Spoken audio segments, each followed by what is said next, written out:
This is what Allah gives us the reminders. Abu Abdullah Muhammad ibn Ahmad al-Qusri relates that in Istanbul there was a governor, he died. They dug a grave for him. When they were on the verge of lowering this body inside the grave, do you know what they saw inside the grave? They saw a black snake waiting for him inside the grave. They were terrified. Naturally they were terrified. They didn't want to bury this guy inside this grave, so they dug another grave. Now they've spent hours digging the second grave. They're on the verge of lowering the body inside the grave, and you know what? The same snake they saw in the first is waiting in the second. They dig a third grave. A third grave.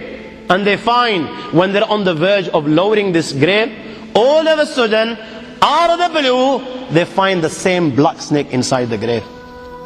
I ask you, my young friends, you know, on that particular occasion, that narration, what do you think it suggests? How many graves do you think they dug on that day? 4, 5, 6, 7, 8, 10, 15, 20, 25, 30 graves.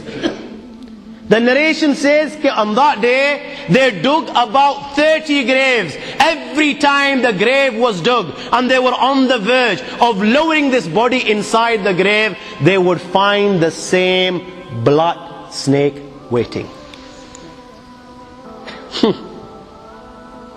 Where are you going to hide?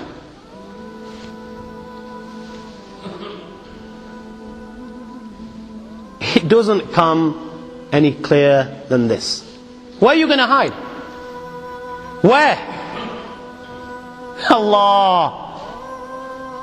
You know, even when you've gone 6 foot under, you can't get away. You've left the dunya and you've gone 6 foot under and you think you've got away with it. This is where it will begin. You know, fed up after digging so many graves, they consulted the ulama. What should we do with this person? May Allah protect us. They said, you know what? Just bury him inside the grave. Leave the rest to Allah subhanahu wa ta'ala. And they buried him.